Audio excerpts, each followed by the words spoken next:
পাইলে নিরালাই গো নবী পাইলে নিরালা, পাইলে নিরালাই গো নবী পাইলে নিরালা। দুই কদমে চুমু খাবো, দুই কদমে চুমু খাবো, চরণে ধুলি মাখবো গায়ে। পাইলে নিরালাই গো নবী পাইলে নিরালাই, পাইলে পাইলে নিরালা। আমার নবী কত দূরে,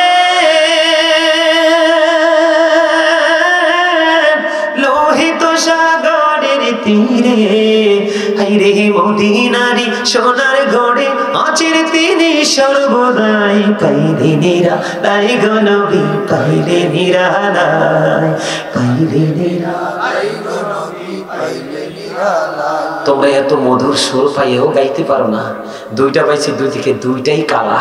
এই যে এখানে একটা বইছে টুপি ছাড়া, আর এখানে আমার একটা স্বাস্থ্য ভাই বইছে, এটা দুইটা কালা। আলহামদুলিল্লাহ কর। কালা কইছে রে, রাগ হইছে? কালা মানুষ আল্লাহর কাছে বেশি বালা। বলে হুজুর কেন বললেন? কারণ কালো মানুষের মধ্যে কোনো অহংকার, এই পর্যন্ত কালো মানুষের মাঝে আমি কোনো অহংকার পাইনি। নারী বলেন পুরুষ বলেন, যেই ঘরে কালো বউ বা শ্যামলা বউ আছে দেখবেন এটা সর্বোচ্চ ভদ্র, আর যেই ঘরে দেখবেন একেবারে সাদা আছে ম্যাক্সিমামই বেয়াদব। শ্বশুর মানে না, শাশুড়ি মানে না, জামাই মানে না, না মিছা কইছি? কারণ এটার পেটে শুধু হিংসা আর অহংকার। কথা কন না কেন? বলে হুজুর মাঝখান দিয়ে লাইনটা ক্রস করলেন কেন? লাইনটা ক্রস করিনি মজা দেওয়ার জন্য, ফিলিংসটা ফিরে আসার জন্য। যে একটা হাসি দিছেন আধা ঘন্টার ক্লান্তি দূর হয়ে গেছে। দাদা কি কর হেসা না? তারপরে হেসা কথা কই, হযরত বেলাল হাবশীর বেলাল কত কালো ছিল, তার প্রেমের নিদর্শন ছিল অনন্য।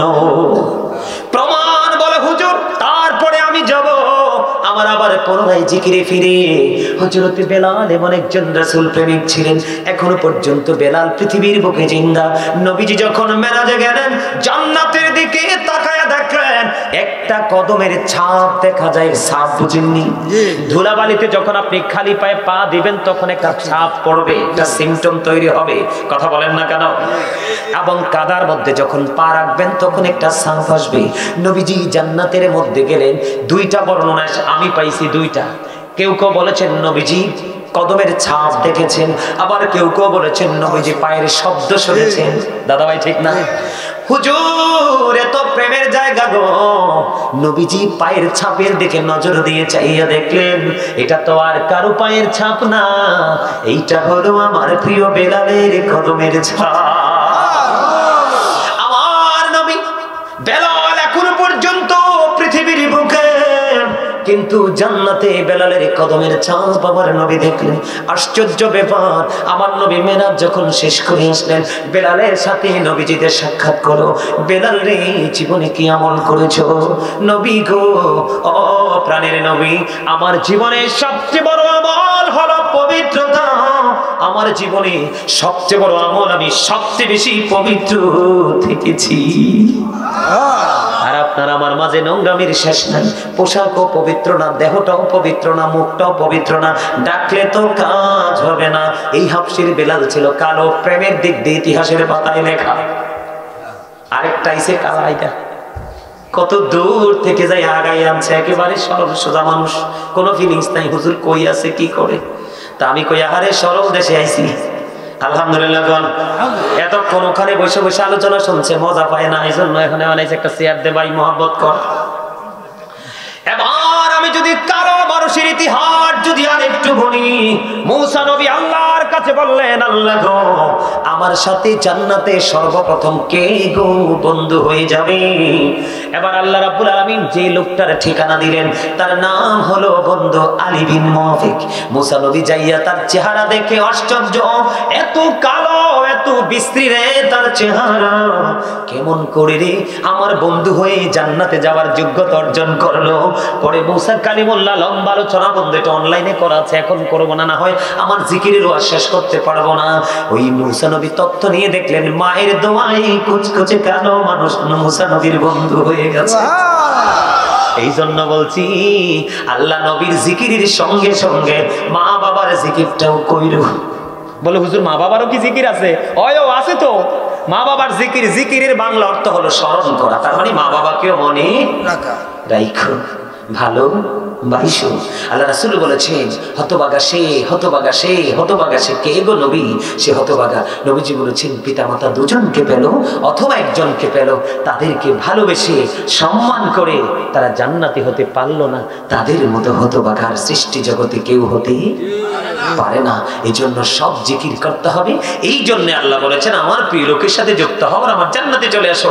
আপনার জীবনে অসংখ্য বন্ধু আছে, এর মধ্যে একজন হক্কানি আলেমকে বন্ধু বানিয়ে নিবেন, দেখবেন জীবনে কোনোদিন পথভ্রষ্ট হবেন না। আল্লাহ কবুল করে নিক, আমিন। এবার আমি আবার জিকিরে যাই। আমি জিকিরটা কি বলেছিলাম? একদিকে দাঁড়াবেন যখন, তখন হয়ে যাবে মেরাজ। কি আবার এই প্রস্তুতি যখন নেবেন, এটা কন্টিনিউ করতে থাকবেন, তখন এটা রেজাল্ট হয়ে যাবে আরেকটা, সকল নোংরা কাছ থেকে বাঁচাবে। আবার যখন হাসরে যাবেন, এই জিকিরটাই আবার আপনার জন্য সাবি হয়ে ধরা দেবে। সুবহানাল্লাহ বলেন না? সংক্ষিপ্ত করে বলবো, লম্বা করে না, রাত অনেক হয়েছে, সকালে আবার ফজর পড়তে হবে। বন্ধু আমার দিকে তাকান, ওই যে জিকিরটা করলে আপনার কি বেনিফিট হবে? ছোট্ট করে বলবো বন্ধু, বেশি লম্বা করব না। আমার দিকে তাকান, হাদিস শরীফটা কত মজার দেখেন, জিকিরের মর্যাদা কত। আল্লাহ রাসূল বলেছেন সালাতুল খামস ওয়াল জুমআতু ইলাল জুমআ ওয়া রমাদানু ইলা রমাদান ওয়া মুকাফফিরাতুল লিমা বাইনাহুন্না ইযা তুনিবাতিল কাবাইর। আমার নবী বলেছেন এই পূর্ব কুতুবপুরের যুবক, আমার ভাই, আমার বাবারা, মা বোনেরা, জিকিরের মজা শোনো। নামাজ নামক জিকির, আল্লাহর হাবিব বলেছেন 5 ওয়াক্ত নামাজের মধ্যে গ্যাপ আছে না নাই? তোমরা যখন ধারাবাহিকভাবে 5 ওয়াক্ত নামাজ পড়বে, গ্যাপের গুনাহ maaf হয়ে যাবে। পদ্ধতি দিয়ে পড়বা, তখন তোমার একটি সপ্তাহের গুনাহ maaf হয়ে যাবে। রমাদান ও ইলা রমাদান, 360 দিনে যদি আমি 300 দিন, কত দিন? এই যে দুই দিকের রমজানের মাঝে 300 দিন আছে। আল্লাহর হাবিব বলেছেন এই দিকে রোজা, ওই দিকে রোজা যখন তুমি সঠিকভাবে পালন করবে, তোমার মাঝখানে 300 দিনের গুনাহ কাফারা হয়ে যাবে। তবে সবচেয়ে বড় ভয়ঙ্কর খবর হলো, আল্লাহর হাবিব বলেছেন ইচ্ছে করে কবিরা গুনাহ থেকে বাইচা থাকতে হবে। সুবহানাল্লাহ বলেন না?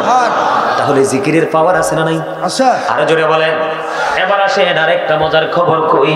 আপনাদের এই এলাকায় বন্ধু শীতের দিনে গাছের পাতা ঝরেনি? জি। সব গাছের না, সব গাছের না। দেখছেন নি মুসল্লি সালাক আছে আমার, আলহামদুলিল্লাহ। আসলে তো হেসা যদি ঠেলার লগে কইতেন সব গাছের, তাইলে আমি ফেসটা দিতাম সুন্দর করে, কারণ ফেস দেওয়ানোর সুযোগ নাই। আলহামদুলিল্লাহ। কথা লম্বা করবো না। দুইটা পরিচিত খুব, 2টা গাছ, তাল গাছ এবং নারকেল গাছ চাষ, মোটামুটি সব গাছেরই পাতা ঝরে যায়, ঠিক কিনা বলে? বলে হুজুর এখানে আসলেন কেন? হযরতে আবু যর রাদিয়াল্লাহু তাআলা আনহু থেকে হাদিস বর্ণিত, আমার নবীজি শীতের দিনে বের হওয়ার পরে দেখলেন গাছের পাতাগুলো বিরামহীন ভাবে ঝরে ঝরে পড়ছে। এবার দাদা ভাই হাতটা তুলেন। আমার নবীজি এইভাবে হাদিস শরীফের মধ্যে এসেছেন, আমার নবীজি গাছের ডালাটা স্পর্শ করলেন। দাদা কিছু মনে করবেন না, সাধারণ মানুষ হিসাবে এক্সাম্পল দিলাম। আমার নবীজি গাছের ডালাটা স্পর্শ করলেন, ধরার পরে এবার আমার নবীজি আবু যরকে ডাক দিলেন। আবু যর নবীজিকে উত্তর দিলেন লাব্বাইকা ইয়া রাসূলুল্লাহ, নবী হাজির। আমার নবীজি ডেকে ডেকে বলে, রে আবু যর, তুমি গাছের পাতা, গাছের দিকে তাকায় দেখো রে, গাছের ডালার, গাছের পাতাগুলো শীতের কারণে শুষ্ক হয়ে ঝরে ঝরে সব হয়ে যাচ্ছে, বিরামহীন ভাবে ঝরে ঝরে পড়ে যায়। উপরের দিকে তাকাইলে গাছে কোনো পাতা নাই, নিচের দিকে তাকাইলে মাটি দেখা যায় না, পাতা যেন বিছানা। আমার নবীজি বলছেন, রে আবু যর, এই শীতের দিনে শুষ্ক হয়ে গাছের পাতাগুলো যেমনি ঝরে পড়ে শেষ হয়ে যায়, আল্লাহর বান্দাগুলো নামাজ নামক জিকিরের মাধ্যমে যখন আল্লাহর কদমে যখন সেজদাটা দিবে, ওই শীতের দিনের গাছের পাতার মতো তার আমলনামা থেকে সবগুলো গুনাহ ঝরে যাবে। তাহলে জিকিরের দরকার আছে না নাই? জিকির করলে আপনার হার্টটা সুন্দর হয়ে যাবে, একবার স্ট্রং হয়ে যাবে। জিকির করলে আল্লাহ আপনার কাছে এসে ধরা দিবে। জিকির আপনি করলে আল্লাহ আপনার জিকির করবে গো। তবে জিকিরের কিছু কন্ডিশন আছে বন্ধু। এখানে যে এসেছেন অনেকের মাথায় টুপি নাই, অনেকেই জিন্স প্যান্ট পরে চলে এসেছেন, অনেকে আবার একেবারে পুরনো লুঙ্গি পরে চলে এসেছেন। আরে আমরা বাড়ির মাহফিলে তো, আমরা বাড়ির মাহফিল মনে করো না, মনে করবো আমরা জান্নাতের বাগানে যাই, আমরা জান্নাতি মেহমান হব আজকে। ওই যে দুই পাশে রহমতের ফেরেশতারা দাঁড়িয়ে আছে, আসমান পর্যন্ত ট্যাগ লেগে গেছে। আল্লাহ প্রশ্ন করে, কি রে ফেরেশতারা, তোমরা জমিনের দিকে এত দুর্বল হয়ে যাচ্ছ কেন? হাদিস শরীফ দ্বারা প্রমাণিত। এবার ফেরেশতারা দেখে দেখে বলে, আল্লাহ গো, তোমার বান্দাগুলো এমন ভাবে জিকির করতেছে, তাদেরকে অভিনন্দন না জানাই আর পারছি না। তাদেরকে মোবারকবাদ জানানোর জন্য আসমান থেকে জমিন পর্যন্ত চলে এসেছি। আল্লাহ রাব্বুল আলামিন যখন আমাদেরকে সৃষ্টি করার জন্য, আল্লাহ যখন বলেছিলেন ইন্নী জাইলুন ফিল আরদি খলিফা, ফেরেশতারা আপত্তি করেছিলেন আমরা নাকি আল্লাহর জিকির করব না, আল্লাহর গোলামি করব না, মারামারি করব না। আল্লাহ সেদিন বলেছিলেন ইন্নী আ'লামু মা লা তা'লামুন, আমি যা জানি তোমরা তা জানো না। তার মানে আমার সকল বান্দা আমি আল্লাহর নাফরমানি করবে না, তার প্রমাণ আজকে ফেরেশতারা তোমরা সাক্ষী থাইকো। আল্লাহ চায় না কোন বান্দা জান্নাতে যাক, আল্লাহ চায় না নবীর কোন উম্মত জাহান্নামে যাক। সবগুলো মানুষ তো নিজের কর্মের কারণে জাহান্নামে যাবে। কথা কন না কেন? হযরতে আবু বকর সিদ্দিক রাদিয়াল্লাহু তাআলা আনহুর জীবনী, যিনি ইসলামের প্রথম খলিফা, আকাশের তারার চাইতে গণলে বেশি হবে ওমরের জীবনী আমল। ওমরের সমস্ত জীবনের আমল যদি একটা পাল্লায় রাখা হয়, হিজরতের রাত্রের একটা মুহূর্তের প্রেম যদি একটা রাত্রে একটা পাল্লায় তোলা হয়, আবু বকরের ওই রাত্রের প্রেমটাই বন্ধু বেশি ভারী হবে। হুজুর এখানে কেন আসলেন? তারা এত জলিল কদর সাহাবী হওয়ার পরেও আমি একটা গজল লিখেছিলাম আবু বকর ওমরের প্রেম নিয়ে, এখন গাইতে পারবো না, কারণ আমার আলোচনার মোড একদিকে, গজল গাওয়ার মোড নেই বন্ধু। আমি আপনাদেরকে বলে দেব, বলে হুজুর কেন আবু বকরের জীবনীতে প্রবেশ করলেন? আপনাদেরকে শেখানোর জন্য। নামাজের ক্ষেত্রে পুরনো কাপড় পরে চলে আসেন, কিন্তু বুঝেন না এটা তো জান্নাতের বাগান, এখানে গেলে আমার গুনাহগুলি মাফ হয়ে যাবে। এই জন্য মেহমানের মতো আমাকে মসজিদে যেতে হবে। জুমার দিনে হোক, 5 ওয়াক্ত নামাজের জন্য হোক, পোশাক আলাদা আলাদা করবেন, গায়ের মধ্যে আতর লাগাবেন, সুন্দর জামা পরবেন, ডান পা দিয়ে মসজিদে ঢুকবেন, দোয়া পড়বেন, বাম পা দিয়ে মসজিদ থেকে বের হবেন। জুমার দিনে অন্য সব দিনের চাইতে সুন্দর করে গোসল করবেন, সবচেয়ে উত্তম জামাটা পরবেন, আর গায়ের মধ্যে সুগন্ধি লাগাইবেন। লাগাইয়া লাগাইয়া ধীরে ধীরে ধীরে ধীরে মসজিদের দিকে যাবেন। সবার আগে যেই ব্যক্তি মসজিদে যাবে এবং সবার পরে যিনি মসজিদ থেকে জুম্মার দিনের ফজিলত, জিকিরের ফজিলত, যেই ব্যক্তি সবার আগে যাবে, প্রথম কাতারে বসবে, একদিকে তার সওয়াব হলো কুরবানির সওয়াব তার আমলনামায়, আর একদিকে আল্লাহর হাবিব বলেছেন যদি তুমি সবার আগে যেতে পারো এবং সবার পরে যদি বের হতে পারো, যার বাড়ি মসজিদ থেকে যত দূর সে তত বেশি বেনিফিট মানে সওয়াব পাবে। বলে হুজুর কেমন গো? নবীজি বলে দিয়েছেন তুমি বাড়ি যাইতে মসজিদ থেকে বের হয়ে যতগুলো কদম লাগবে, প্রত্যেকটা কদমের বিনিময়ে আলাদা আলাদা করে 1 বছর করে করে নফল ইবাদতের সওয়াব দেওয়া হবে। দেখেন আবু বকর কেমন করে আল্লাহর প্রিয় হয়ে গেল। একদিন মসজিদে নববীতে আযান হয়ে গেল। বন্ধু, আবু বকর দিনের জন্য দান করতে করতে দুস্থ হয়ে গেল। আবু বকর মসজিদে যে নামাজ পড়তে পোশাকের শর্ত আছে, পোশাক পর্যন্ত নাই। ছোট্ট করে বলছি, গায়ের মধ্যে একটা ছোট্ট ওনার জামা, কিন্তু নামাজ পড়তে পারবেন না। ঘরের মধ্যে বালিশের গিলাফ, বালিশের গিলাফকে বন্ধু ছিললেন, খেজুর কাঁটা এবং খেজুর পাতাকে সই সুতা ব্যবহার করে বানাইলেন। দেরি হয় কিনা? দেরি হয়ে গেল। নবীজি অপেক্ষা করতেছেন, আমার আবু বকর কোথায় রে? বন্ধু, আবু বকর সিদ্দিক রাদিয়াল্লাহু তাআলা আনহু মসজিদে গেলেন। নবীজি একটা ডাক দিয়ে বললেন, আবু বকর আমি থাকা অবস্থায় এত অবহেলা, আমি চলে গেলে না জানি কি হবে। এটা হলো বন্ধু আমাদের জন্য শিক্ষা। এবার কি করলেন? আবু বকরের এই পরিস্থিতি দেখলেন, নবীজি তার জন্য দোয়া করে দিল। নামাজটা শেষ হয়ে গেল। মসজিদের দিকে যখন বাইরের দিকে নবীজির কদম মোবারক বাড়িয়ে দিল, এবার নবীজির সামনে চাইয়া দেখি রে হযরতে জিবরাইল আলাইহিস সালাম খেজুর পাতার পোশাক পরে দাঁড়িয়ে। রে জিবরাইল, জিবরাইল ভাই জিবরাইল, আপনি যখন আমার কাছে আসেন দেখি অত্যন্ত সুন্দর সুন্দর জান্নাতি পোশাক, শরীরে শোভা পায়, কিন্তু আজকে কেন গো এই নরমাল খেজুর পাতার পোশাক? এবার আবু বকর দিকে ইঙ্গিত করে বললেন, ইয়া রাসূলুল্লাহ, ইয়া হাবিব হাবিব আল্লাহ নবী গো, ও আল্লাহর প্রিয় হাবিব, আপনি চায় দেখেন আবু বকরের পরনে খেজুর পাতার পোশাক। নবী গো, যখন আবু বকর খেজুর পাতা দিয়া জামা বানায়, তারপরেও নামাজ ছাড়বে না, নামাজকে কোনোভাবে ছাড়বে না। যখন আবু বকর খেজুর পাতা দিয়া জামা বানায়, খেজুর কাটা দিয়ে সুই বানায়, সেলাই করে জোড়া লাগায় রে, তখনই আল্লাহ রাব্বুল আলামিন আসমানের সকল ফেরেশতাকে এলান করে দিলেন, ফেরেশতারা রে, জমিনের দিকে চাইয়া দেখো, আমার আবু বকর আমার সন্তুষ্টির জন্য সব ব্যয় করে দিয়েছে, আজকে নামাজ পড়ার পর্যন্ত তার পোশাক নাই, তারপরে আমার সেজদা ছাড়বে না। খেজুর পাতা এবং খেজুর কাটারে সুই সুতা বানাইয়া সে নামাজ পড়তে যায় রে। আজকে আমার আবু বকরের সম্মানার্থে সকল ফেরেশতা খেজুর পাতার পোশাক পরে নাও।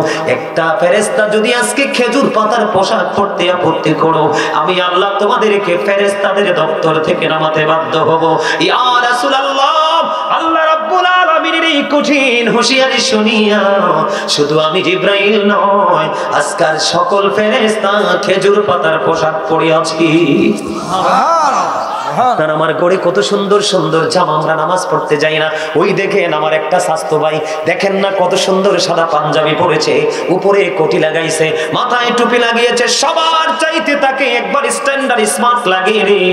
আমি আজকে আপনাদেরকে অনুরোধ করব, হাত জোর করে, আগামী দিন থেকে যে যেখানে জান্নাতে যাবেন, নুরানি জলসায় যাবেন, সবচেয়ে দামি পোশাকটা পরে যাবেন, কারণ আপনি তো নরমাল কোনো জায়গায় যাচ্ছেন না, সেই জায়গায় ফেরেশতাদের সাথে আপনাদের দিদার হবে, তাদের খাতায় আপনাদের লিস্ট হবে, আল্লাহর রহমতের ছায়াতলে আপনাদের আশ্রয় হবে, আল্লাহর নূরের জ্যোতিতে আপনারা বিরাজ করতে যাচ্ছেন। এই জন্য মেন্টালিটি চেঞ্জ করে যেতে হবে। পারবেন তো? কথা বলেন না কেন? আরো জোরে রাজি আছেন না? আরো জোরে বলেন না। আগামী দিন থেকেই ভুলটা আর করবেন। কেন বুঝেন না? আজকে লম্বা পাঞ্জাবি পরতেন, একটা সুন্নত আমল হয়ে যেত, মাথায় টুপিটা পরতেন, আরেকটা সুন্নত আমল হয়ে যেত। সুন্নত হারিয়ে যাচ্ছে, এই সুন্নতটাকে আপনি খুঁজে বের করে আপনি আমল করছেন এবং অন্যের মধ্যেও সেটাকে বিরাজ করে দিয়েছেন, অন্যের মধ্যে প্রতিষ্ঠিত করে দিয়েছেন। ওই সমস্ত একটা সুন্নত আমল করেওয়ালা ব্যক্তিকে কাল হাসর দিনে 100 শহীদের মর্যাদা দিয়ে জান্নাতে ঢোকানো হবে। সহজ মনে করছেন? শহীদ যারা দিনের জন্য শাহাদাত বরণ করেছে আল্লাহর সন্তুষ্টির জন্য, 100 শহীদের মর্যাদা পাবে। সুবহানাল্লাহ বলেন না? কারণ সুন্নাত মানেই রাসূল। রাসূলকে গ্রহণ করতে পারলেই আমি বলবো ইউ আর ভেরি সাকসেসফুল। আলহামদুলিল্লাহ বলেন না? আলহামদুলিল্লাহ। আর জোরে আলহামদুলিল্লাহ। আহলে সুন্নাহ ওয়াল জামাত ইজ দ্য বেস্ট পার্টি। আহলে সুন্নাহ ওয়াল জামাতের শ্রেষ্ঠ দল। আল্লাহ বলবে ইউ গো টু প্যারাডাইস, জান্নাতে চলে যাও, অন্যথায় you have to go to hell, চলে যেতে হবে জাহান্নামে। কোনটা করবেন? নামাজ শ্রেষ্ঠ জিকির। মা বোনদেরকে বলবো, আপনাদেরকে বলবো, বেশি বেশি করে নামাজ পড়বেন, জিকির করবেন, আল্লাহর প্রিয় হয়ে কবরে যেতে পারবেন। এই আমার দিকে তাকান, আল্লাহ আমাদের জন্য 50 ওয়াক্ত বাজেট করছে। রাসূল কয় না আমার উম্মতি 50 ওয়াক্ত পড়তে পারবে না। আল্লাহ মুসা নবীর পরামর্শে 9 বার আসা যাওয়া করে 45 ওয়াক্ত মাইনাস করে দিলেন, 5 ওয়াক্ত।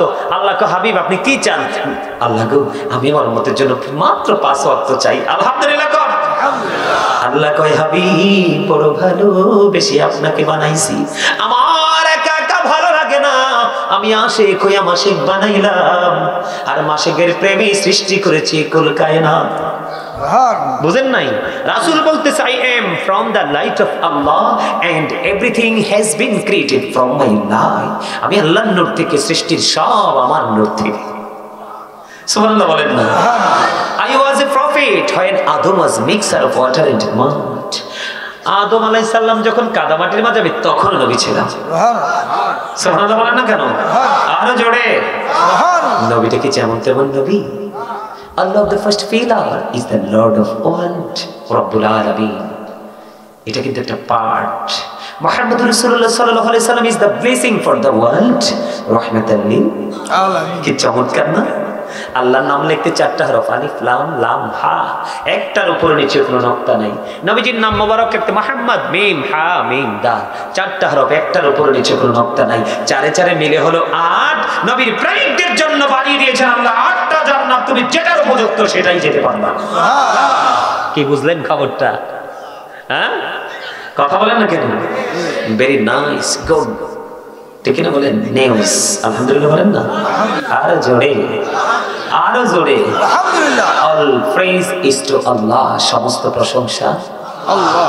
আহারে, আল্লাহ কয় আল্লাহ ক্রিয়েটেড দ্য মাইন্ড। আল্লাহ বলতেছে আল্লাহর ইচ্ছে মতো করে আপনাকে আমাকে গঠন করছে। এটা আমি বলছি না, আল্লাহ বলেছেন ফি আইয়ি সূরাতিন মা শাআ রাক্কাবা। আল্লাহ কয় আল্লাহর মন মতো করে আপনাকে আমাকে বানাইছে। আপনি আমি কি আল্লাহর মন মতো করে চলতে পারছি? না। আল্লাহ কুরআন শরীফে 30 পারা সূরা 3 এর মধ্যে বলতেছেন লাকাদ খালাকনাল ইনসানা ফি আহসানি তাকওয়িম। আল্লাহ কয় আসমান জমিন চন্দ্র সূর্য যা আছে সবকিছুর থেকে সুন্দর করে আমি আমার মানুষটিকে বানাইছি। এখন আপনি আমি কি সুন্দর আছি? নাই। কেন নাই জানেন? না থাকার কারণ হলো আমরা অনেক বেশি পৃথিবীলোভী। কোরআন শরীফে সূরা আলে ইমরানের 185 নম্বর আয়াতের শেষ অংশে ওই যে বলেছি আমি যে এই দেহ থেকে রূহ বের হওয়ার পরে যেখানে যাবে সেইখানটা নিয়ে একটু আলোচনা করব, না করলে কিন্তু আমিও শান্তি পাবো না। আপনারা একটু শুনবেন তো? অল্প সময়ের মধ্যে ছোট্ট একটা টপিক, আমি কিন্তু জিকির থেকে বের হয়ে গেছি, করলে আরো লম্বা অনেক আলোচনা করতে পারবো, রাত্র অনেক হয়েছে। তবে এই জায়গাটা নিয়ে যদি একটু আলোচনা না করি, যারা জিকির করে না তাদের যে কি ভয়ানক পরিস্থিতি হবে এটা যদি তারা বুঝতে না পারে, তাদের অন্তরে ভয় না পায়, তাহলে তাদের মধ্যে কোনো পরিবর্তন আসবে না। এই জন্য একটু ছোট্ট একটা টপিক আমি আপনাদেরকে উপহার দিব, নেবেন তো? আমার দিকে তাকান, বিরক্ত হইেন না প্লিজ, হাত জোর করে বলছি। আমার মধ্যে কোনো বিরক্তি নাই, আমি যেহেতু দূর যাব কোনো ফিলিংসও নাই। প্রতিদিন এই আপনারা হয়তো মনে করবেন যে হুজুর আমাদের এখানে এসে তাড়াতাড়ি করছে, আসলে আপনারা তো আজকে একদিনই প্রোগ্রাম অ্যাটেন্ড করেছেন, আমাদের প্রতিদিন। আল্লাহর রহমত, আপনাদের দোয়া, মদিনাওয়ালার নুরানি নজরে করম আছে বিধায় পাখির চাইতে স্পিডে দৌড়াচ্ছি আমরা, আলহামদুলিল্লাহ। কন্যা আমরা কেন সুন্দর মানুষ হতে পারলাম না? আমরা কেন আল্লাহর মনোমতো মতো চলতে পারলাম না? সমস্যাটা কোথায়? আল্লাহ রাব্বুল আলামিন বলে দিয়েছেন সূরা আলে ইমরানের 185 নম্বর আয়াতের শেষ অংশে আল্লাহ বলেছেন ওমাল হায়াতুদ দুনিয়া ইল্লা মাতাউল গুরুর। আল্লাহ বলেছেন এই দুনিয়ার জীবনটাই, পৃথিবীর জীবনটাই পৃথিবীর একটা ধোঁকা, একটা প্রতারণা। বলছেন কে? আল্লাহ। এখন যেই জায়গাটাকে আল্লাহ প্রতারণা, ধোঁকা বলছে, আমরা তো এই জায়গাটা নিয়েই দুর্বল। এই জন্যই আমরা সুন্দর মানুষ হতে পারছি। এক নাম্বার 2, আমরা যেই নোংরা জগৎটা নিয়ে তো মরিয়া হয়ে কাজ করছি, যা সঞ্চয় করবে এগুলো রেখে যাবো কার জন্য? দাদা ভাই, বউ আছে, বাচ্চা আছে, নাতি নাত করে আছে, এটাই তো স্বাভাবিক। কিন্তু আল্লাহ রাব্বুল আলামিন কি বলে সেই সম্পর্কে শুনবেন? কোরআন শরীফের 19 পারা সূরা শুআরা 88 নম্বর আয়াতে আল্লাহ বলতেছেন ইয়াউমা লা ইয়ানফাউ মালু ওয়ালা বানুন। আল্লাহ বলতেছেন ধন সম্পদ, সন্তান সন্ততি তোমার কিচ্ছু কাজে লাগবে না। আমার কথা না তো, আপনারা আমাকে গালি দিলে দিতে পারেন, বকা দিলে দিতে পারেন, আই এম রেডি। কিন্তু আপনাকে মূল ঘোরার জায়গাটা বেছে নিতে হবে তো।